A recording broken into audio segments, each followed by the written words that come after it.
Olá a todos. Nessa semana da disciplina de aprendizagem de máquina, estamos vendo a parte de redes neurais e até agora focamos muito na questão teórica, né? O que são redes neurais, quais são os otimizadores que podemos utilizar, tipo de arquitetura, funções de ativação, etc. Tá? E na aula de hoje, o que a gente vai fazer? A gente vai tentar usar tudo que a gente viu aí na teoria aí, agora dentro do Colab usando o Keras. Ok? Então, como sempre, eu já deixei pronto aqui o notebook para vocês, para que daí facilite aqui o fluxo da aula. Tá? Então, eu vou disponibilizar para vocês aqui a aula 10.3 redes neurais, aqui tem todo o código. E uma coisa agora, antes de executar, tá?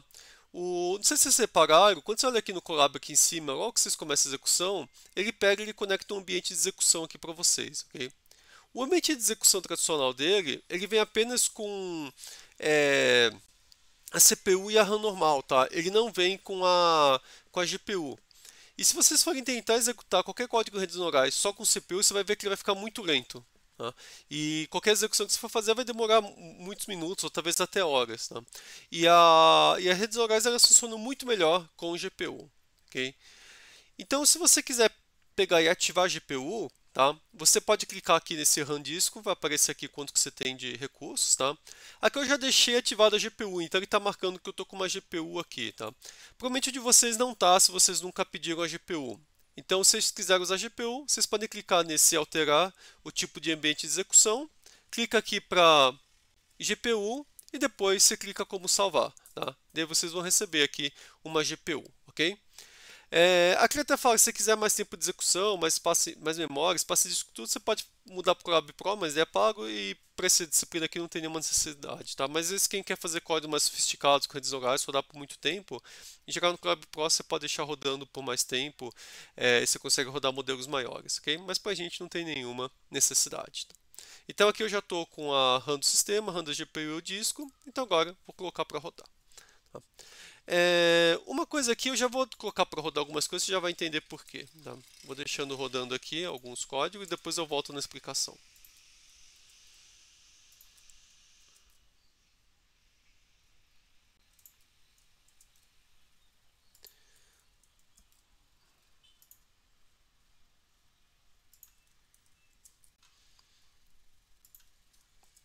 Estou pondo tudo para rodar aqui, porque cada execução aqui demora um tempão. Então vou deixar algumas aqui já pré-adiantando, ok?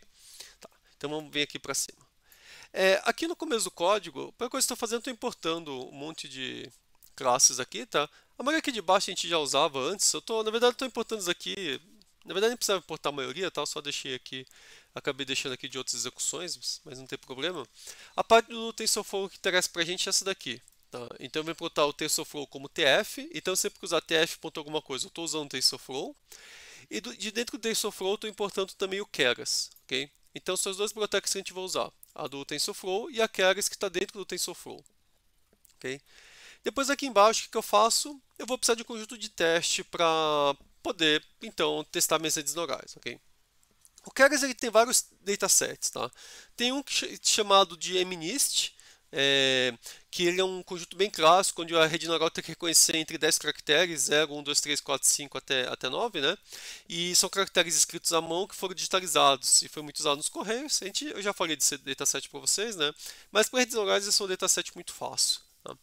Tem um outro que é um pouquinho mais difícil, que é o Fashion MNIST, onde eles mostram peças aí de roupa, calça, saia, camiseta, e tem que identificar que tipo de peça que é. Tá? Esse aqui a rede neural também vai razoavelmente bem, ela não chega aí no 100%, mas ela vai razoavelmente bem. Tá? Eu vou pegar um terceiro dataset que é um pouquinho mais difícil, que é o Cifra 10. Tá?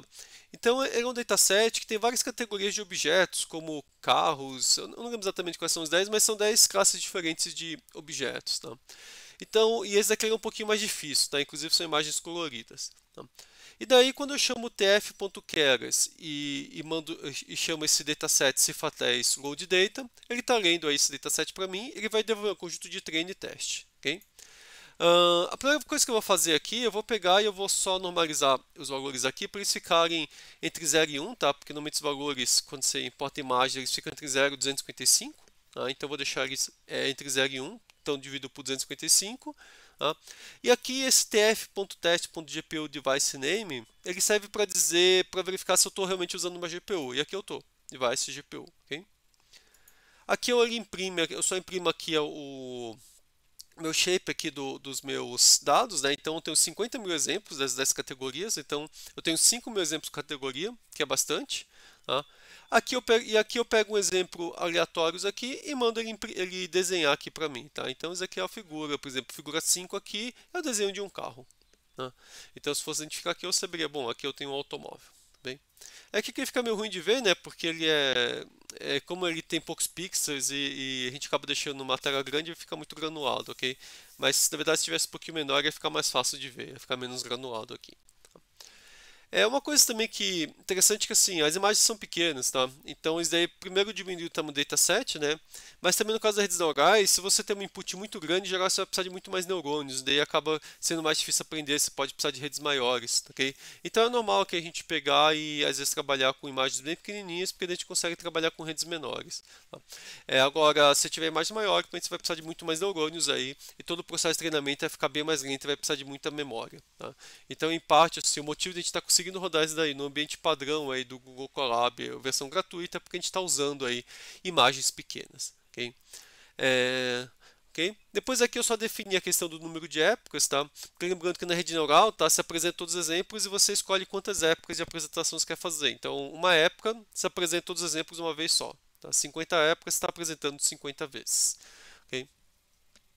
Então agora vamos aqui para o nosso modelo aqui do Keras, né?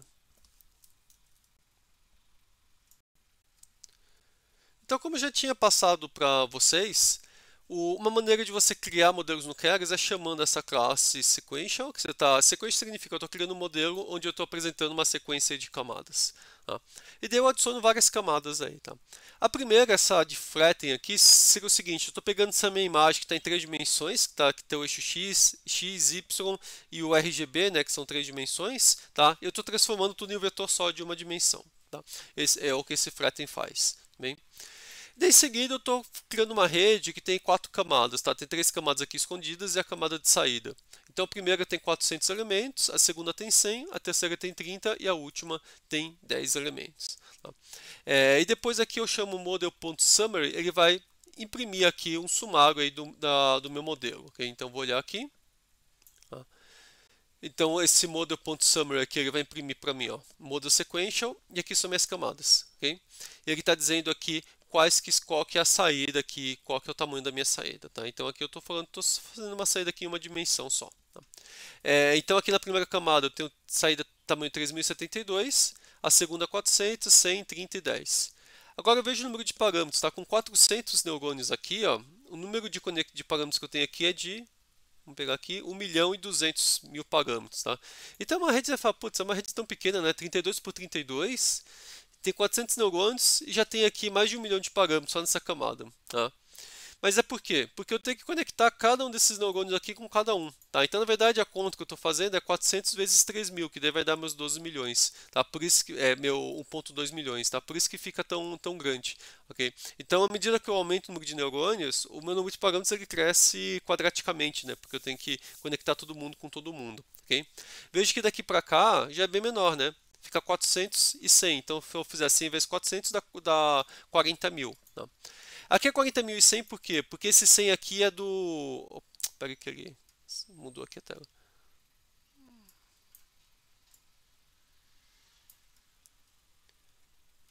Ele mostra aqui 40.100 porque esse 100 aqui é aquele meu bias que eu tenho no meu neurônio, é o meu limiar de ativação. Tá?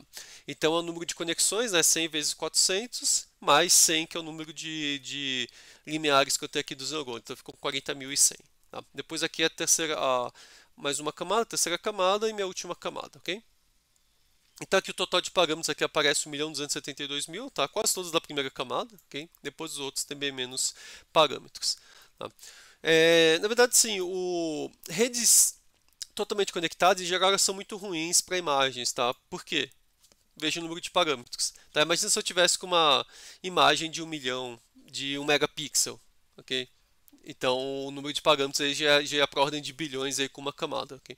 Então, o que eu tenho que fazer? Então, o que acontece? Nesse caso aí, em geral, quando está com a imagem grande, a gente passa para um outro tipo de rede, que é a rede convolutivas, tá? Redes convolutivas, elas têm pequenos kerns aí de tamanho pequeno, sei lá, 10 por 10, alguns, que são umas janelinhas que vão se movendo por toda a imagem. Então, a quantidade de pesos é muito menor, tá?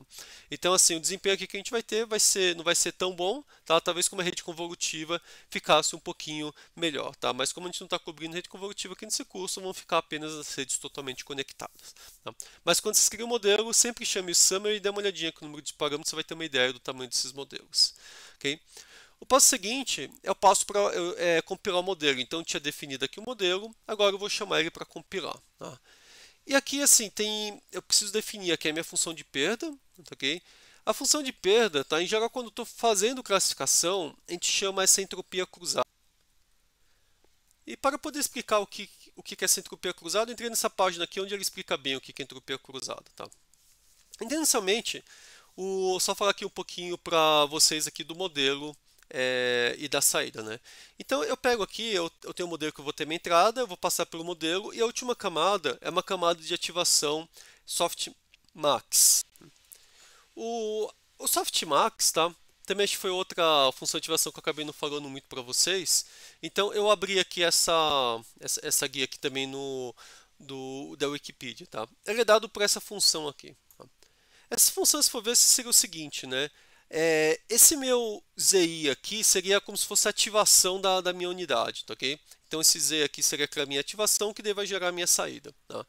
Então, como que ele vai calcular esse valor aqui? Ele vai fazer E elevado à ativação daquela unidade, dividido pela soma do E elevado à ativação de todas as outras unidades, incluindo ela. Tá? Então, vamos supor que tem 3 unidades aí. Tá? Em um deles, o E elevado a ZI deu 0,5, na outra 0,3, na outra 0,2. Ok?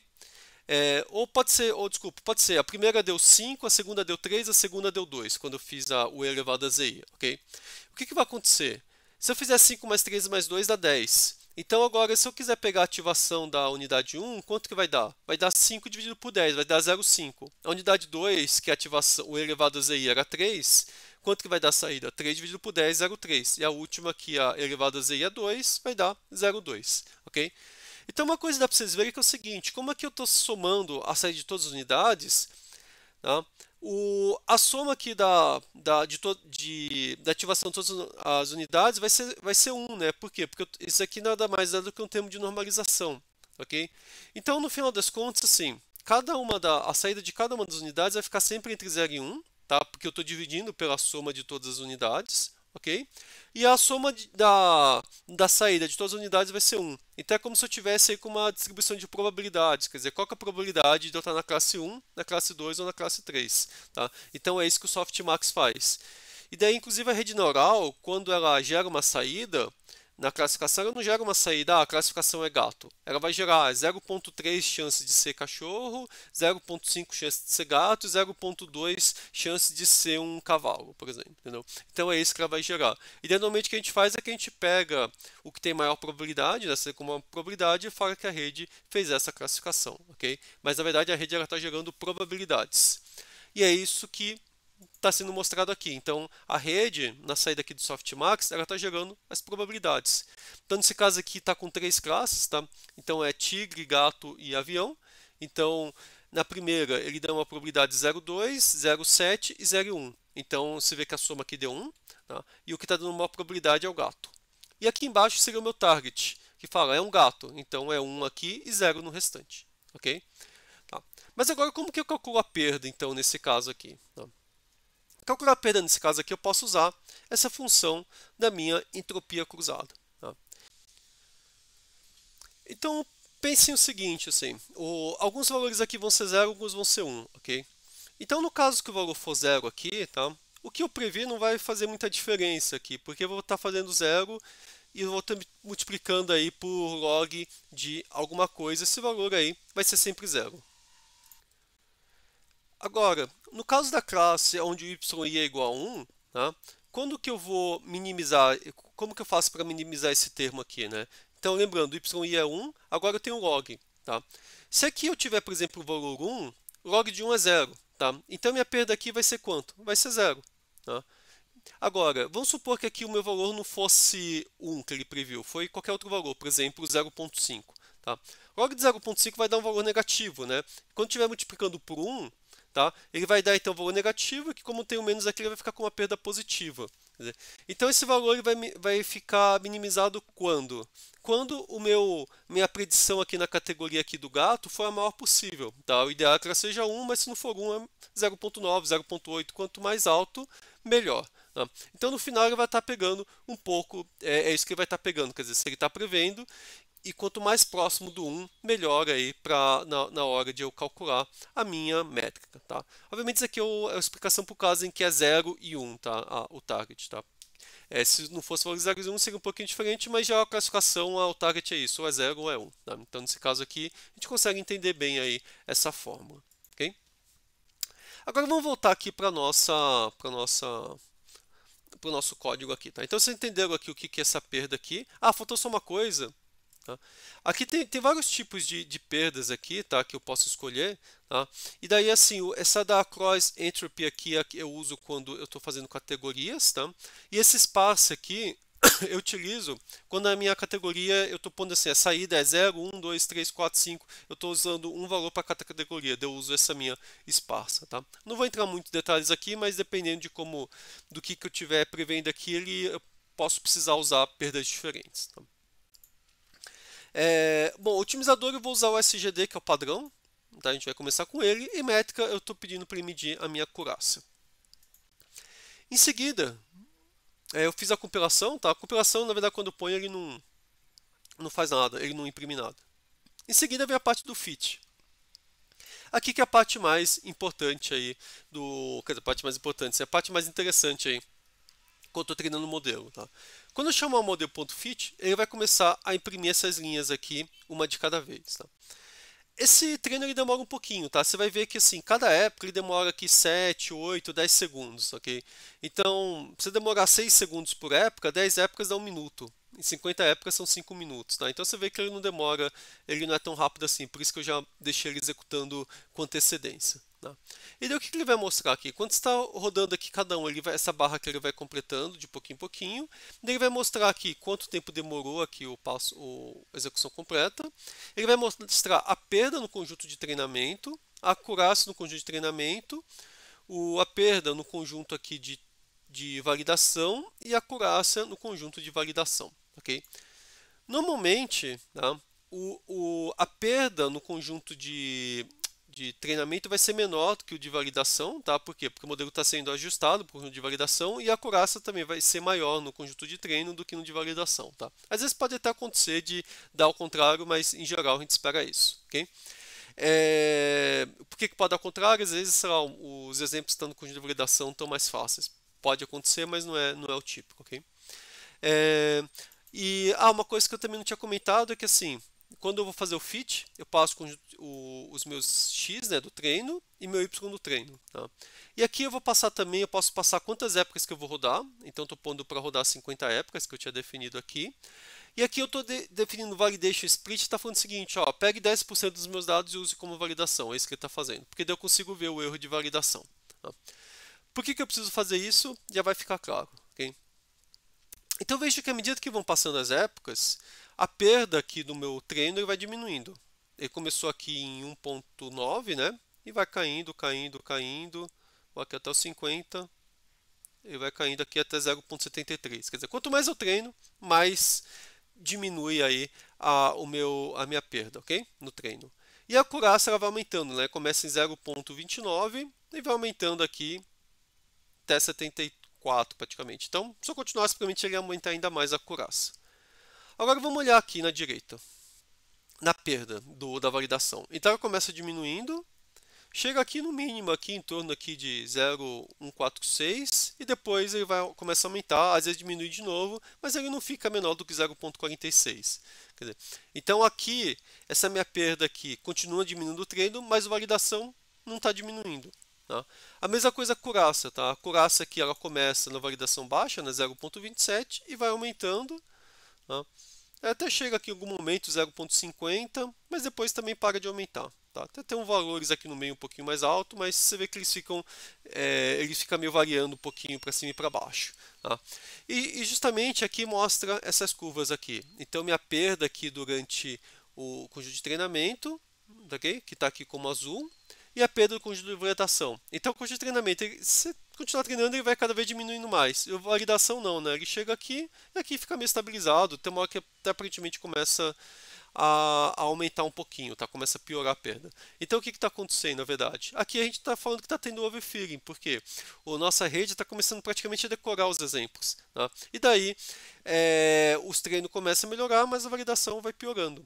Então se eu fosse parar aqui, onde que eu teria que parar, né? Talvez eu poderia ter parado aqui ou aqui, tá? Mas eu sempre tenho que parar antes. Tá? Até por isso que, por exemplo, na aula eu falei que em geral as pessoas utilizam o early stopping para parar quando a validação para de melhorar. Tá, okay? Mas aqui eu não estou fazendo o early stop, estou deixando até o final, por quê? Porque eu quero justamente mostrar essas curvas aí, como que elas divergem. Tá? E aqui embaixo a curaça, tá? A mesma coisa, a curaça no conjunto de treino ela vai aumentando, aqui já está em 0,75, mas na validação ele chega no 0,50 e não passa disso. Tá? Então aqui também, se fosse parar, talvez pararia em algum momento por aqui, assim, tá? Talvez aqui. Tá? É onde você está com a curaça em torno de 0,50 na validação, ok? E só mais uma coisa aqui nesse exemplo.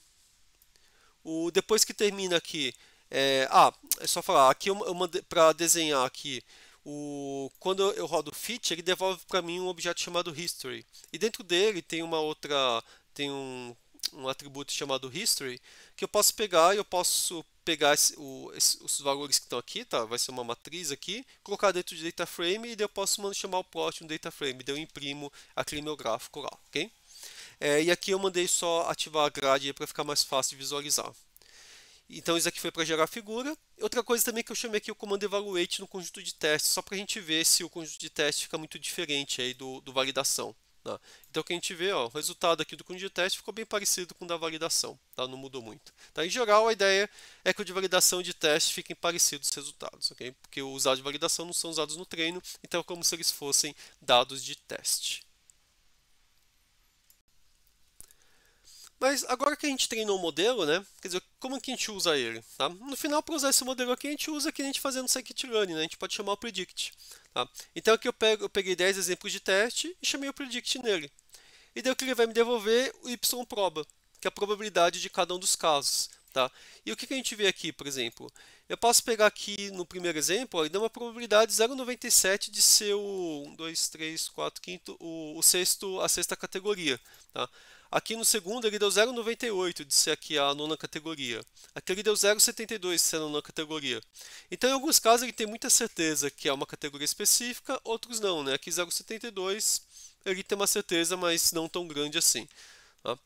Aqui 0,73, por exemplo. Então com isso uma coisa legal é que assim, o modelo não só ele te dá a resposta, mas também te dá a probabilidade da categoria, que seria o quanto certeza que ele tem que a categoria correta é aquela. Ok? É claro que assim, essa probabilidade tem que tomar cuidado, tá? Não é que 0,98 fala, ah, não, eu sei que o modelo acertou. Não, isso aí é que assim, o modelo calcula que a probabilidade de estar nessa categoria é muito maior que as outras, mas o modelo pode estar errado também, né? A partir dos exemplos que ele teve, quando você vai mostrar o teste, pode ser que ele erre, ok?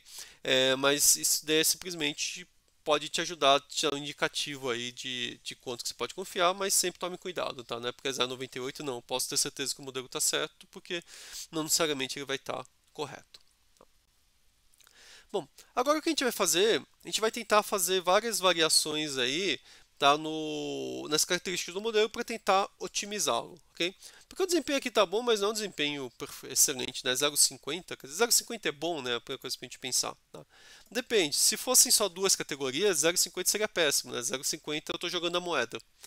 Mas com 10 categorias não é tão ruim assim, tá? Porque 10 categorias, se eu estivesse jogando moeda, minha curaça seria o quê? Seria 10%. Estou acertando 10% dos casos. Tá? Então 50% para 10 categorias está ok. Tá? Então eu tenho 10 opções, em 50% dos casos eu estou acertando qual que é a correta. Tá? Então a minha curaça está 5 vezes maior do que seria se eu estivesse jogando a moeda. Tá? Então não é ruim para 10 categorias. Okay? Mas é claro, para algumas aplicações práticas, 0,50 é ruim. Talvez eu quisesse ter uma acurácia de 0,90, 0,95, 0,99. Tudo depende da aplicação. Né? E de novo, assim, esse tipo de modelo de totalmente conectado não é o melhor para imagens, tá? Então, uma rede convolutivas, por exemplo, a gente consegue desempenho muito melhores do que com essas redes totalmente conectadas. Tá? Mas agora vamos então ver algumas otimizações e vamos trabalhar um pouquinho aí com a arquitetura. A primeira mudança que a gente vai fazer é mudar a arquitetura, tá? Então, a arquitetura tem um monte de coisa que a gente pode mudar, né? A gente pode mudar o número de neurônios por camada, o número de camadas, tá? Então, assim, a princípio, eu poderia tentar um número infinito aqui de possibilidades, mas vamos manter aqui com 3 camadas escondidas aqui e a camada de saída, tá? Só que agora eu vou fazer o seguinte, eu vou usar o número fixo de neurônios por camada. Isso muitas vezes a gente usa porque daí diminui um pouco o número de parâmetros, tá? Então, eu vou testar 3 casos, com 200 neurônios por camada, com 100 neurônios por camada e com 50 neurônios por camada, tá? É só isso que eu vou mudar. Tá? Vou mudar uma coisa de cada vez porque daí a gente consegue ver o efeito dessas mudanças, tá? Então, aqui eu peguei exatamente o mesmo modelo que o anterior, deixei todo o resto igual, só muda aqui as camadas aqui, o número de neurônios, ok? Que vai ter 200 em cada uma. Tá? Então, se eu pegar e eu mandar compilar aqui, você vê que o número de parâmetros aqui, tá? 735 mil, já deu bem menos que o outro. Tá? E deu bem menos porque o outro tinha reclamado com 400, que tinha muitas conexões. Tá? Então agora você pode falar, parece que está bem pior, né? 200, 200, 200, tem bem mais neurônios que o outro, mas o número de parâmetros na verdade ficou bem menor. Okay? Então vamos ver o que aconteceu aqui com ele. Tá? Então também começa a compilar, tá? Ele começa aqui a calcular aqui meus erros, né? Começa aqui a cada época aqui. Então aqui também a acurácia aqui do treino ela vai aumentando, na validação também vai aumentando, né? Mas daí ela começa a chegar no limite aqui 0,52, depois ela fica mais ou menos aqui constante. Tá? E daí se eu for pegar aqui, aqui até o final vamos olhar na figura, tá? Na verdade o desempenho aqui não deu muito diferente do outro, né? Se eu olhar aqui, ele ficou em torno de 0,50 aqui, né? Aqui em cima, ele também, né? Ele tinha ficado aqui em torno de 0,50 também, tá? Não mudou muito. E a acurácia aqui no teste deu 0,49. Aqui deu um pouquinho mais baixo, né? 0,47. Mas aqui também tem essa questão, né? Do azar que talvez eu tenha pego num momento ruim, tá? Se eu tivesse parado um passo antes, talvez estivesse melhor, tá? Mas o erro de validação aqui está nessa mesma faixa de 0,50, então o resultado deu muito parecido. Tá? E uma coisa assim, de geral eu não vou escolher modelo porque um deu 0,01 melhor do que o outro. Tá? Na verdade, se eu quisesse ter o mínimo de certeza, eu teria que treinar o modelo várias vezes, com diferentes separações de treino e teste, para daí a gente tentar pelo menos ver aí, se quando eu mudo aí a minha divisão de exemplos, se isso está mudando aí o resultado do modelo ou não. Pode ser que tenha dado azar o teste um dos dois. Então, quando está muito próximo, assim, a gente nem considera tanto a diferença, ok? Agora vamos ver com 100 neurônios, tá? Aqui é a mesma coisa. Com 100 neurônios por camada, tá? O número de parâmetros vai cair bastante, cai pela metade aqui. Então vou olhar direto para o gráfico que fica melhor. Né? E aqui também com resultado bem parecido, tá? Tá aqui em torno de 50. Né? Talvez aqui ele está ficando um pouquinho abaixo, né, da reta de 50 na maior parte dos casos.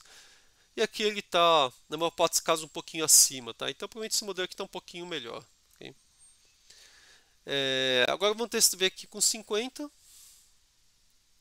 Com 50 você já vê que ele também está pior, né? Ele está ficando bem mais abaixo aqui, tá? E mesmo no treino também você vê que a acurácia não está subindo muito, tá? Ele está ficando mais ou menos aqui. Talvez agora o número de neurônios seja muito pequeno, ok? Mas uma coisa que dá para ver é o seguinte. É até legal comparar os três, porque aqui no 200 claramente você vê que ele começa a ter o overfitting aqui, né? Ele chega aqui e a perda da validação começa a aumentar, tá? No 200. Com 100 ele já só se mantém, ele não chega a aumentar mais. Tá? E a mesma coisa aqui no 50, ele se mantém, mas não fica aumentando muito, ok? Então, no final, assim, eu acho que os resultados que ficaram bem parecidos dos três, mas o 200 aparentemente ficou um pouquinho melhor, tá? Então eu vou continuar nesse caso aqui com ele, tá? Até porque depois a gente vai testar algumas técnicas aí de regularização que talvez melhore o desempenho aí quando eu usar 200 neurônios, tá? Então a gente vai manter aí com 200 neurônios a partir desse momento, ok?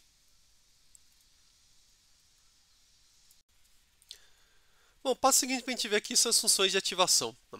Então lembra que eu tinha falado que antigamente a função sigmoid, né, era normalmente utilizada, depois o pessoal substituiu pela ReLU, né? Então até agora eu estava usando aqui o modelo ReLU, tá? Mas vamos testar ver o que acontece quando a gente coloca o softmax, ok? Então, no caso aqui, desculpa, o sigmoide. Então, no caso aqui, eu substituí nas três camadas o Helu pelo sigmoide. Tá? Eu estou usando aqui 200 neurônios. O resto está tudo igualzinho. E agora vamos ver aqui o que acontece com o meu erro. Tá? Então, você vai ver que agora a acurácia aqui acabou ficando sendo bem prejudicada. Né? Ele ficou abaixo de 0,5. Tá?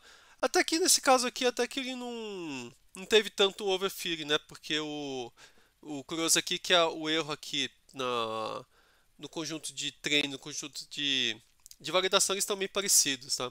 Inclusive aqui talvez eu pudesse até rodar com um pouquinho mais de 50 passos, tá? Porque você vê que ele ainda tá melhorando aqui a perda da validação, então aqui ele deveria continuar um pouquinho mais, tá? Então talvez se deixasse mais tempo, ele ficaria até mais próximo do outro modelo. Mas você vê que a convergência já é bem mais devagar também, né? Porque nos outros, usando o Helu aqui com 20 passos, ele já estava aqui no 0,5, tá? Aqui ele está a quase 50 passos e ainda está abaixo. Okay? Então, então você vê que assim, em geral, aqui o Helu acabou tendo um desempenho melhor que o Sigmoid. Tá? Mas eu pus aqui mais para a gente testar, assim, em geral o pessoal acaba nem testando muito o Sigmoid, que dificilmente ele tem um bom desempenho, mas aqui para vocês poderem ver aí o que aconteceu com ele, ok? Às vezes a convergência também demora por causa daquilo lá, né? Os neurônios começam a chegar nos extremos, né? Você tem a função sigmoide, e daí você acaba tendo aquele ponto lá onde o gradiente é muito pequeno, tá? Então ele acaba demorando um pouquinho mais para convergir. Bem, aqui embaixo eu coloquei a função elu, lembrando que o elu, né? Ele é zero, abaixo de zero, e depois ele sobe. O elu não, o elu então acima de zero ele também é linear, igual ao elu, só que na parte de baixo ele tem ele continua ainda diminuindo, mas o ritmo de decaimento abaixo do zero ele vai decrescendo exponencialmente, tá? Então você tem essa vantagem aí porque quando você está abaixo de zero, o gradiente não vira necessariamente zero imediatamente, quer dizer, diminui, mas vai diminuindo aos pouquinhos, ok? Então eu só mudei a função de ativação agora para o elu, para a gente ver aqui o que vai acontecer. Então o que a gente vê aqui, ó, o elu ele ficou bem parecido com o relu, né? Talvez um pouquinho melhor, né? Ele tá, não dá para dizer que é melhor, ele ficou praticamente igual ao relu, tá? Ele fica um pouquinho acima do 0,50, não mudou muito. Aqui a perda também, né? Tá mais ou menos na mesma faixa, então ele ficou bem parecido. Então usar relu e elu não fez muita diferença, tá? Em geral também não faz muito, tá? Eles são bem parecidos um com o outro, ok? Agora o próximo passo vamos tentar mudar a normalização, né? Então o que eu fiz aqui, ó, desculpa, a inicialização dos pesos, né? Então aqui o que eu fiz, eu coloquei a inicialização dos pesos aqui como o HE normal, o RI normal. Na verdade, sim, a gente não esperaria que desse tanta diferença, porque o Keras, pelo que eu vi, ele faz inicialização padrão usando a inicialização de Gorot que estava aqui. Deixa eu voltar aqui na slide da aula. Ele usa esse daqui, essa Glorot aqui uniforme como padrão, tá? Que é uma que não é tão diferente assim da RI, tá? E inclusive quando você usa o Glorot a versão uniforme, tanto para função logística quanto para Helu, o Rzinho que a gente usa aqui é o mesmo, a faixa é a mesma, tá? Então, talvez assim, possa ter algum ganho, mas a inicialização que o Keras faz já é uma inicialização razoável, ok? Então eu coloquei aqui o RI normal, que seria o ideal para o Helu, tá? O resto eu não mudei. Então aqui a gente vem para o treinamento, né? E a gente vê que realmente ele não muda muito, tá? Ele fica aqui sempre próximo, um pouquinho acima de 0,50, ok? Na verdade, sim, quando você olha aqui para o final, você pode até falar, a acurácia aqui ficou horrível, né, depois de 50 passos, tá? Mas na verdade, de novo, aqui deu azar, porque ele estava 0,53 até um pouquinho antes, depois aqui caiu, tá? E você vê que ele fica oscilando um pouquinho. Se deixasse mais um pouquinho aqui, provavelmente ele ia voltar para próximo de 0,5, alguma coisa assim. Ou se eu tivesse parado antes, também ia ficar com desempenho melhor, tá? Então, assim, a inicialização não mudou muita coisa aqui, tá? Ficou muito parecido, ok? Mas de que forma aqui eu vou acabar mantendo, porque é, esse aqui é a inicialização mais adequada aí pro elu. Então vou manter aqui o elu com o RI normal a partir daqui, tá? Agora, o que mais que a gente pode mudar aí com relação aos pesos? Eu tinha comentado com vocês na aula que um procedimento aí que em geral funciona bem para você tentar meio que porque assim, você tem os gradientes, né? À medida que passa as camadas, o gradiente ele pode ir piorando, né? Ele pode ir diminuindo ou pode ir aumentando. Então você tem aquele problema do gradiente que explode ou que ele cai muito rápido, né? E daí com isso algumas camadas pode demorar para aprender. Então, assim, uma boa inicialização resolve isso no começo, né? Porque começa com pesos bons, mas depois que à medida que os pesos vão mudando, você pode ir perdendo um pouco desse meu fluxo constante de gradiente, né, nas duas direções. Ok? Então, o que normalmente a gente pode fazer é adicionar essa camada de normalização em batch, né, que eu também tinha falado na aula, não vou voltar muito nesse ponto aqui, mas vamos testar então para ver aí o que acontece, ok? Então, eu adicionei uma camada de normalização em batch aqui, na saída aí de cada uma das minhas camadas, ok? Eu só não ponho na saída do softmax, porque daí já é a minha probabilidade, não faz sentido normalizar. Então, mas em todas as outras eu ponho essa camada de normalização, ok? Então agora vamos ver aqui o resultado do treino, né? Tá aqui. Então, vamos descer aqui. Então o que a gente vê aqui o que é? No final ele até não mudou muito, tá? Mas acho que talvez a coisa que mais chamou a atenção aqui é que o erro é que ele fica mais constante aqui, tá? Então ele fica acima de 0,50, mas ele fica sempre acima de 0,50, ele não fica caindo aí para 0,45, depois 0,43, depois só para 0,53, ele fica sempre mais ou menos na mesma faixa aqui, tá? Então o aprendizado, assim, pelo menos em termos de erro de validação, ele ficou constante, tá? E tem outra coisa que é interessante também, que é o seguinte, ó. Aqui para chegar no 0,50, ele demorou aqui 20 passos, né? Até tinha chegado um pouco perto aqui, mas com 20 passos assim, ele estava mais ou menos em 0,50 mesmo, né? Aqui não, aqui ele chegou bem mais rápido. Ele chegou aqui com 10 passos, aqui antes de 10 passos ele já estava no 0,50, né? Com 20 passos ele já estava no 0,50 faz tempo. Então realmente, sim, aparentemente, ter colocado essa normalização aqui ajudou, né? E essa normalização aqui é meu padrão, tá? Quando vocês forem pegar artigos, pessoas que usam redes neurais, tudo, praticamente todo mundo usa esse batch normalization, tá? Então o padrão em geral vai ser utilizá-lo, né? Então a gente vai manter a partir daqui porque ele melhorou aí o comportamento do modelo. Talvez não melhorou muito o desempenho final, né, comparado aos outros, mas o desempenho ele fica bem mais constante o tempo todo, né? Então, aqui qualquer momento que eu parasse aqui no final, ele está acima de 0,50, tá? Ao contrário dos outros casos que em alguns momentos ele subia, depois descia, então não ficava tão estável, tá? Então, a partir de agora a gente vai manter essa normalização batch aqui, ok?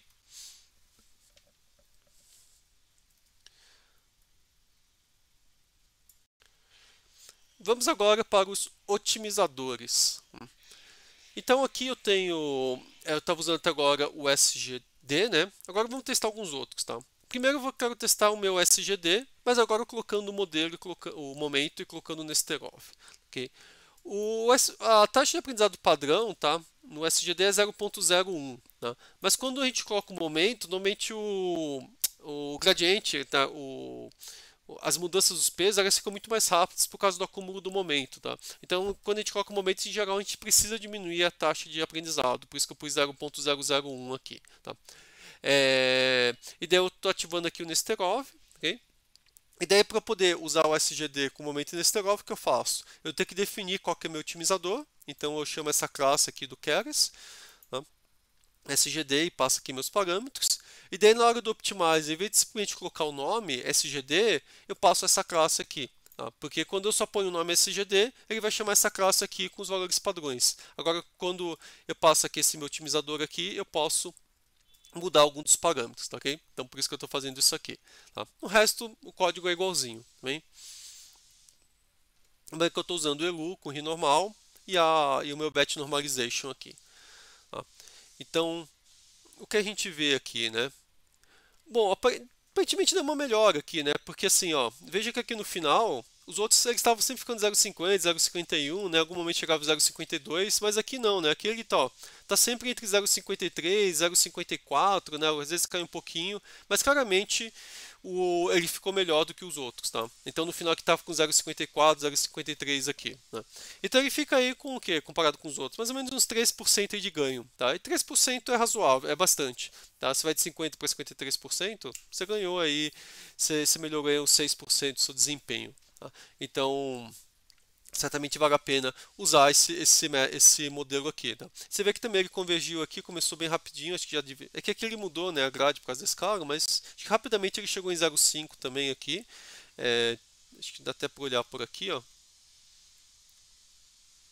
Aqui na faixa, aqui na época 10 ele já estava em 0,5 e depois ficou em 0,5 daí para frente, ok? Em parte também foi por causa do batch normalization, né, que a gente via aqui já fazia essa convergência mais rápida, depois ele conseguia manter aqui e foi de pouquinho em pouquinho melhorando aqui também a sua acurácia da validação, ok?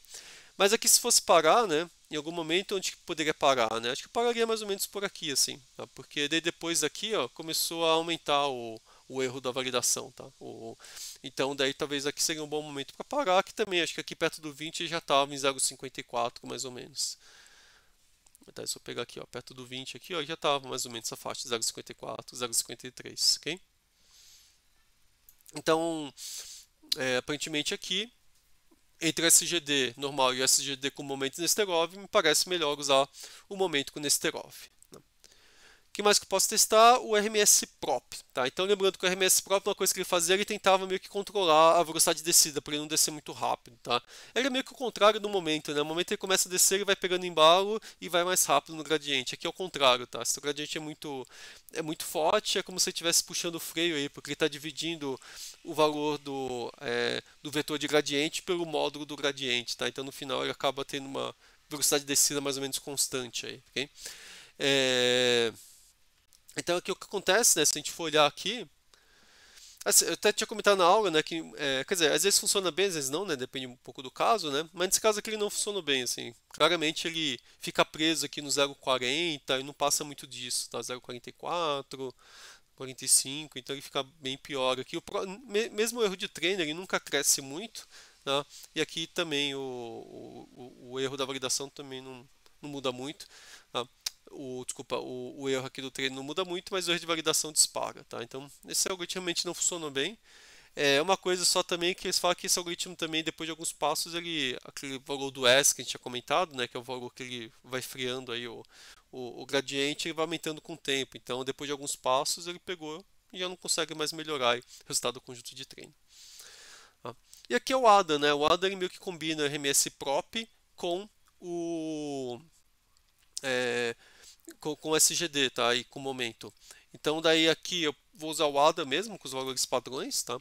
Se eu quisesse mudar os valores em vez de usar o padrão, eu poderia chamar uma classe lá do optimizer.ada e eu passaria os parâmetros, mas vou usar o padrão aqui mesmo, ok? Às vezes é bom usar o padrão porque a quantidade de parâmetros que vocês estão vendo que dá para variar é gigantesca, né? Para cada método que eu estou usando tem um monte de parâmetros que eu poderia escolher também, tá? Então, em alguns momentos algumas coisas a gente tem que acabar usando o padrão aqui. Então, se eu for olhar aqui o resultado, vamos ver. O resultado aqui ele ficou aqui, em torno de 0,50, não passou muito disso. Tá? Então, se for olhar por aqui, ele também acabou ficando pior aí do que o momento. Tá? Então, assim, se for pegar assim, escolher entre os otimizadores, o momento aqui, acho que sem dúvida ele ficou melhor, ok? De novo, assim, é claro que se eu estivesse fazendo um experimento para ver qual realmente é maior, eu deveria rodar várias vezes com diferentes grupos aí de treino e teste, tá? Mas aqui a diferença foi bem grande entre eles, então acho que eu manter aqui o momento, claramente ele funcionou melhor aqui, ok? E finalmente chegamos aqui na regularização. Então, para regularização, primeiro, eu reproduzi aqui o modelo que a gente já estava rodando, tá? Com 200 neurônios aqui. Esse aqui não tem regularização nenhuma, na verdade, tá? São só as três camadas aqui, 200 neurônios, é isso daí. E aqui eu estou usando o otimizador que tinha funcionado melhor nas etapas iniciais, né? Que era o SGD com momento Nesterov. Okay? Então eu coloquei aqui para rodar. E daí o que a gente consegue ver aqui, né? Eu vou direto aqui para a curva, quer dizer, no final, no caso do conjunto de teste, ele ficou em 0,53, que ficou um resultado bom, né? Que a gente tinha obtido. E daí o que vocês conseguem ver, né? Acho que o que é importante, né? Então, à medida que você vai treinando, novamente, a perda do treino, ela vai caindo, caindo, caindo, vai caindo quase indefinidamente, enquanto o modelo vai quase decorando aí os exemplos. Enquanto a perda da validação, quer dizer, ela começa a cair, demora, começa a subir de novo, tá? Então, se fosse parar, teria que parar em algum momento por aqui, assim, que é onde o erro da validação está mínimo aqui, né? E chegou no patamar e depois começa a subir. Porque se a gente começar a passar mais tempo, muito provavelmente vai começar a piorar em algum momento, né? Porque está piorando o erro da validação, ok? Agora, quando a gente olha para a acurácia, tem um comportamento similar também, né? Na verdade, a acurácia aqui no conjunto de treino, ele vai aumentando, aumentando, aumentando, quase linearmente aqui, enquanto a acurácia do conjunto de validação para de aumentar, Tá, então aqui, quando está nesse mínimo aqui do erro de validação, você vê que aqui também já está praticamente no máximo aqui. Tá? Então aqui eu poderia parar em torno de 25, mais ou menos algo nessa faixa aqui, né? Se eu fosse olhar aqui, daria mais ou menos aí com uma acurácia em 53, 54 aqui, ok? Mas o ponto é, sem a regularização, a gente não pode a gente não pode deixar treinando indefinidamente, a gente tem que parar antes, porque senão você começa a ter overfitting aqui. Ok? Aqui embaixo é o mesmo exemplo de cima, só que adicionei o batch normalization, né? Lembrando que ele faz uma normalização no final de cada camada, ok? Tem gente que fala que o batch normalization é um tipo de regularização, porque no final a gente pega e a gente evita aí que você tenha uma variância muito grande aí na saída de cada camada, tá? Então eu acabei colocando aqui também só para a gente ver o efeito, tá? Mas o resto aqui dos parâmetros são os mesmos do caso acima. Então eu também coloquei aqui para treinar. E chegando no final, a curva aqui deu bem parecido. Tá? Na verdade não mudou quase nada, assim. O Bet Normalization, em geral ele ajuda, mas tem vezes que não, tá? E aqui se for olhar, ele tá até um pouquinho abaixo, tá? O outro tava chegando em 54, terminou aqui com 53, né? Então tá um pouquinho abaixo, mas sim, obviamente, com um exemplo só que a gente fez rápido aqui, a gente não consegue concluir nada, assim. Na prática é como se fosse equivalente, tá? Então eu teria que rodar muito mais exemplos aí pra gente poder ter alguma conclusão, mas o comportamento é parecido, tá? O erro de validação ele chega no mínimo aqui em torno de 20 e pouquinho, depois começa a aumentar. O erro aqui do treinamento ele vai diminuindo, a acurácia do treinamento vai aumentando e a acurácia da validação chega aqui no topo, aqui mais ou menos em torno de 25 e depois ele estabiliza. Okay? Agora vamos colocar a regularização. Tá? Então para regularização aqui eu pus um dropout rate aqui de 0.2. Okay? E nesse caso aqui com o dropout rate de 0.2, o que aconteceu? Então o que eu faço aqui, né? Eu adiciono depois de cada camada essa camada de dropout, que nem eu tinha comentado na aula, né? Então nesse caso aqui eu pus um dropout rate de 0.2, né? E daí, nesse caso o que acontece, né? Então se você pegar as entradas aqui, 20% das entradas vão ser eliminadas. Depois aqui 20% dos neurônios dessa camada vão ser eliminados. 20% daqui vão ser eliminados e 20% daqui vão ser eliminados. E na última camada aqui eu não ponho dropout na saída porque eu preciso de todos os neurônios de saída para saber minha classificação. Okay? O otimizador aqui é o mesmo que eu estou usando.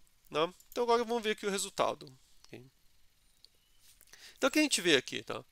Primeiramente a gente vê que aparentemente o resultado piorou, né? Porque o outro que estava 53, depois 52, né? Com o batch normalization, agora caiu para 50, vai 51 aqui. Tá? Mas agora quando a gente olha para a curva de aprendizado, você vê que ela está muito mais limpa, né? Muito mais suave, né?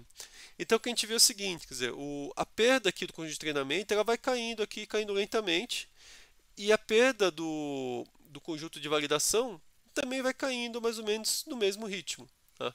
Então você não vê mais aquele problema do overfitting, que é quando o erro da validação ele pega, ele chega no mínimo e começa a aumentar. Na verdade não, ele continua diminuindo. Tá? Por quê? Porque quando você põe o dropout ele evita que a rede comece a decorar aí os exemplos. Então no final, assim, à medida que você vai treinando, ele continua melhorando. Então aqui eu acabei parando nos 50, mas se eu continuasse talvez aqui para o 100, ficasse mais tempo, ele iria melhorar mais ainda, talvez até passasse o caso sem o dropout. Okay? Então, assim, o dropout na prática, quase sempre as pessoas usam, tá? O dropout porque ele melhora. E daí você não tem essa preocupação, não, tem que parar porque senão começa a ter overtraining. Não. Deixa o dropout, ele vai lá, ele vai treinando, treinando, treinando. Quanto mais exemplos, ele vai ficando cada vez melhor aí. Obviamente, chega no momento ele vai parar. Tá? Aqui eu só não pus mais tempo porque estava demorando muito para rodar muito exemplo aqui, senão eu ia ficar horas aqui deixando rodando todos os exemplos aqui, né? Mas então sim, esse efeito aqui você vai ver ele é bem desejável, né?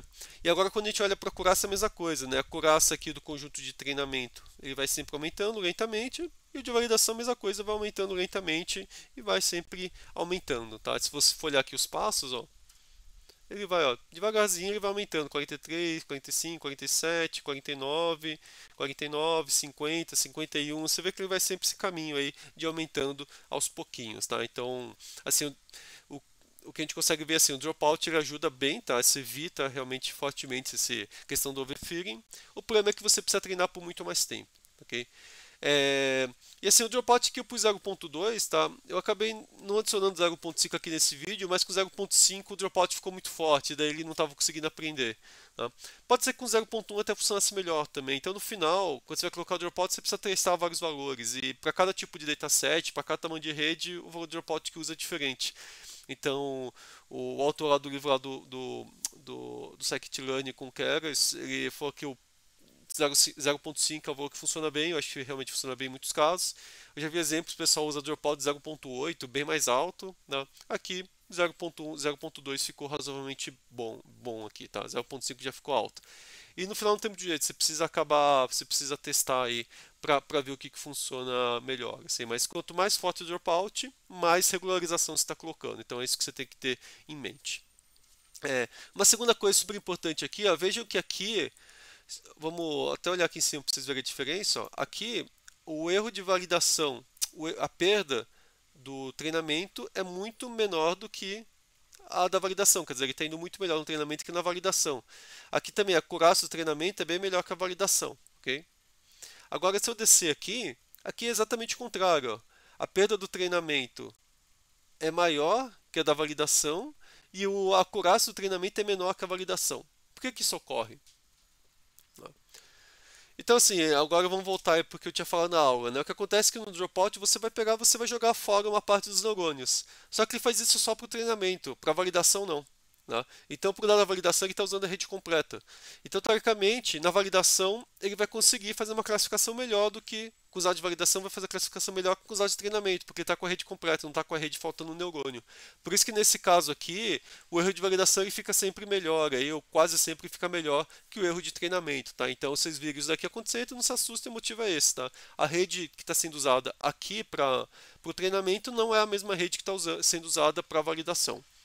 E por que tem que ser diferente a rede? Porque o erro de validação ele é uma estimativa do nosso erro no teste. Então, como no teste a gente não aplica o dropout, no validação você não pode aplicar o dropout também. Tá? Então, tanto que você vê que o erro de validação aqui está muito perto do erro do conjunto de teste. Tá ok? Então, esse comportamento aqui vai normalmente acontecer quando você está usando dropout. Quando você não usa o dropout, em geral, do treino o erro do treino vai ser menor. Ok? E finalmente aqui teve um teste que eu vou tentar fazer, falar, vou tentar juntar o batch normalization com o dropout, tá? Para ver se melhora. Então primeiro eu vou mostrar aqui o resultado, tá? Mas só falando aqui que eu faço o batch normalization e depois o dropout. Essa questão da ordem, tá? Se pode juntar ou não, isso daqui até fui procurar na literatura, não tem muito claro assim, porque a princípio essas duas técnicas aqui, elas são meio que contraditórias, assim, o que elas estão tentando fazer. Porque acontece, o batch normalization ele tenta diminuir a variabilidade, né, das camadas, e para isso ela usa todos os exemplos do conjunto de treino, né? O dropout, por outro lado, ele aumenta a variabilidade, tá? Porque cada vez que você está rodando um conjunto de treino, você está rodando uma rodada com conjunto de treino, você muda os neurônios que estão saindo. Então, de uma rodada com de treino para outra, a variabilidade pode mudar bastante. Tá? Então você acaba tendo meio que objetivos meio contraditórios aqui. E às vezes, quando você põe os dois juntos, um acaba atrapalhando o outro. Tá? Então tem artigos inteiros que ficam só discutindo essa questão aí de como trabalhar com eles. Tá? Então não vou entrar muito em detalhe aqui, mas eu pus aqui só para a gente tentar rodar. Uma coisa só que eu acho legal é colocar o batch normalization antes do dropout, porque o dropout vai gerar uma variabilidade muito grande na saída da camada. Então é melhor fazer o batch normalization na saída da camada completa e depois eu faço o dropout. Okay? Então é isso. Então em todas as camadas eu fiz esse batch normalization mais dropout, tá? Entre cada parte de camadas. Tá? E agora vamos descer aqui no resultado. O resultado ficou bem parecido com só o dropout. Talvez tenha piorado um pouquinho, mas na prática não dá para saber, né? Teria que rodar mais tempo e fazer mais testes, mas ele ficou bem, não mudou tanto assim, ok? Então tá na mesma ordem de grandeza aqui. Então aqui a princípio vocês poderiam usar, se for escolher, eu poderia usar tanto só o dropout como só os dois combinados, né? Talvez se eu fosse rodar aqui eu deixaria só o dropout e rodando por mais tempo, tá? Possivelmente rodando por mais tempo, talvez a gente consiga chegar no ganho que a gente tinha aqui sem o dropout, né? Okay. Tá. Então acho que é isso que eu queria falar de redes neurais. Então, você daria pra fazer mais um monte de exemplos aqui, mais um monte de testes, tá? Mas acho que eu já pus bastante coisa aqui para vocês terem uma ideia. E Uma coisa que dá para vocês verem é que assim, o redes neurais são muitos parâmetros para a gente alterar, né? Então, por isso que eu acho que eu até já tinha comentado na aula, assim, quando você vai pegar, fazer uma rede neural para fazer um problema, não é que você vai pegar, vai jogar lá com os parâmetros padrões e vai rodar, tá? Em geral, mudar alguns parâmetros pode ter um efeito grande. Tá? Na rede pequena, nossa rede pequena até que não teve efeito tão forte, né? Acho que os piores ficaram em 0,4, os melhores 0,53, alguma coisa assim. Quer dizer, é bastante, né? Aumentou 30%. Né? Mas em muitos casos, mas assim, a maioria das configurações ficaram entre 0,50 e 0,53, não saíram muito disso, né? Ficaram nessa faixa de ganhar uns 3%. Tá? E também, em parte, é porque essa rede é pequena também. Quando você tem uma rede grande, essa questão de você ter gradientes que explodem, que se perdem, né? Essa questão de você ter overfitting, tudo isso daí fica muito mais forte quando você está com redes maiores, tá? Então o efeito dos parâmetros acaba ficando muito maior, ok?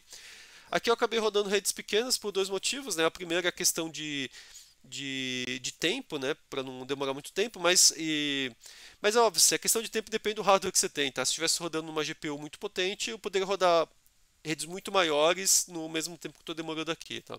Mas o segundo motivo, que na verdade é o mais importante, é que, no caso, como vocês estão rodando na conta gratuita aqui do Google Colab, eles têm uma limitação no quanto que você pode usar de GPU. Tá? E eles também têm uma memória relativamente pequena. Okay? Então, se eu colocasse exemplos maiores, com imagens maiores, ia acabar a memória, vocês não iam conseguir rodar. Okay? O próprio Google Colab ele tem algumas limitações aí na questão do uso de GPUs. Tá? Então, eles têm um limite quanto você pode usar por dia. Então, se deixar rodando muito durante o dia, provavelmente você vai ficar um tempo aí sem conseguir rodar. Okay? Então eu tentei pegar redes menores aí para usar menos tempo de GPU. Okay? Mas a princípio se tiver sei lá, se tiver um computador com uma GPU dedicada, sei lá, se tiver um computador para jogos aí com uma GPU excelente aí, talvez você possa rodar redes maiores, ele vai funcionar bem, ok? Mas nessa GPU aí que o Google disponibiliza, em geral ele divide a GPU em um monte de gente, então você fica com um pedaço bem pequenininho. Ó. O gratuito ele fica até reclamando se eu não sou robô, né? Então ele você tem algumas limitações aqui. Então, para rodar assim, coisas maiores, então você precisa ter uma GPU dedicada ou talvez pegar as versões pagas aqui do Colab, ok? Mas para aula, essa versão gratuita é mais que suficiente. Tudo bem? E que mais que eu ia falar? Ah, faltou só uma coisa. Eu também tinha testado aqui no final alguns outros métodos, tá? Que a gente tinha brincado, regressão logística e random forest, nesse mesmo conjunto de dados. Tá? Então, eu peguei aqui, defini aqui a função evaluate model só para calcular o MSE e o... Não, por que eu coloquei isso? Essa função aqui eu nem usei, poderia até apagar, tá? Eu esqueci ela aqui, tá? Mas aqui o que eu fiz, eu peguei o meu conjunto de treino e teste, tá? Eu fiz um reshape só para deixar eles como se fosse um vetor do jeito que o scikit-learn ele gosta de receber, ok? Aqui tanto para o x de treino quanto para o y, tá? De treino e de teste, né? O x de treino e teste, y de treino e teste. Tá? E daí eu aplico a regressão logística e a random forest, ok? Para regressão logística, tá? Isso aqui na verdade seria uma péssima escolha usar a regressão logística, tá? Por dois motivos. O primeiro, você tem muitas dimensões, tá? 32 vezes 32 vezes 3, tá? A regressão logística não é boa se tiver tanta dimensão assim. E tem muitos exemplos, e daí para regressão logística demora um tempo gigantesco para treinar, tá? Mas eu pus aqui para rodar só para a gente ver, e pus o Random Forest Classifier, tá? Regressão logística, no final ele nem conseguiu convergir, né? Esse é um tipo de problema que é difícil para rodar regressão logística, e ele ficou rodando por 6 minutos. Tudo bem que aqui foram nos dois, mas a maioria do tempo foi na regressão logística. E ele ficou aqui com uma acurácia de 0,40. Tá? Até que não ficou tão ruim, né? 0,40, na rede neural está ficando com 0,50. Vou pegar os valores mais padrões que a gente estava rodando, eu acho, quando a gente rodou a rede neural com as configurações padrões. Quer ver? Deixa eu até pegar aqui. Vou pegar essa aqui de cima. Ele tinha ficado com 0,50 e pouco, né? Cadê aqui? Aqui eu não tinha rodado. Aqui eu não pus o evaluate. Ah, não. Ficou com 0,49. Fiquei com a configuração padrão da rede neural, aí, uma que eu testei de primeira. Então 0,40 até que não ficou tão ruim. O Random Forest até que funcionou bem, então ficou com 0,46 aí. Tá? Então esse é o tipo de problema que a rede neural em geral vai funcionar melhor, tá? Quando você tem essa parte de imagem aí do que regressão logística ou Random Forest, mas é legal para vocês terem uma base de comparação. Quer dizer, se vocês rodassem o Random Forest, você não vai ficar tão atrás assim da rede neural e aqui a gente nem otimizou. Talvez otimizando aqui o random forest a gente pudesse chegar mais perto de 0,50, daí tem que ver aí o quanto que a gente consegue melhorar os parâmetros, tá? Mas é sempre legal a gente pegar comparar com outros métodos, porque quando vocês forem escolher o método para usar, em geral é melhor usar o método mais simples que funcione, ok? Então talvez aqui o random forest pudesse funcionar melhor, tá? Quer dizer, pudesse ser uma opção, tá? É, mas aqui, assim, por que esse caso aqui eu recomendaria a rede neural? Né? Porque a rede neural você tem bastante exemplos. Tá? Então, primeiro que a coisa de mágica, a rede neural funciona bem. Segundo caso, você tem bastante exemplo. Em geral, quando você tem muito exemplo, a rede neural também funciona bem. E a outra característica que faz que esse exemplo funcione bem com a rede neural é que a entrada é um monte de pixel. E todos os pixels são meio parecidos entre si, né? Todos têm a mesma faixa de valores. Então, para esse tipo de coisa, a rede neural também funciona bem. Agora, se é um exemplo que você tem coisa categórica misturado com números, daí em geral você vai usar random forest, ele vai funcionar bem melhor. Tá? Então tudo depende do problema que você tem. A outra coisa é que assim, se eu tivesse aplicado nesse mesmo problema, tivesse usado uma rede de convolutiva, tá? Então tem várias, a gente tem VGGNet, ResNet, tem várias aí, tá? Se a gente fosse rodar elas, provavelmente o desempenho seria bem melhor do que a minha rede totalmente conectada, tá? Só que dessas são redes maiores, que às vezes tem 20, 50 camadas, tá? Elas usam mais memória, demora mais tempo aí para treinar, mas possivelmente teria tido um desempenho melhor nesse caso aí, tá? Mas aqui eu não entrei aqui por a questão de tempo, tudo, e o segundo a questão também que a gente precisaria ter talvez um hardware melhor para a gente fazer mais testes com elas. Tudo bem? Então acho que é isso. Então a gente termina aqui a disciplina. Tá? Então espero aí que vocês tenham realmente aprendido bastante durante o curso. Foram muitas horas de vídeos, de atividades, né? O que vai ter para quem está matriculado na disciplina, a gente ainda vai ter o projeto aí que eu vou passar para vocês, tá? E daí a ideia é que a gente vai usar essas redes neurais aqui num problema aí da parte médica aí, a gente vai tentar comparar redes neurais aí com algumas outras técnicas aí, tá bom? Então, abraço a todos aí e obrigado, até a próxima.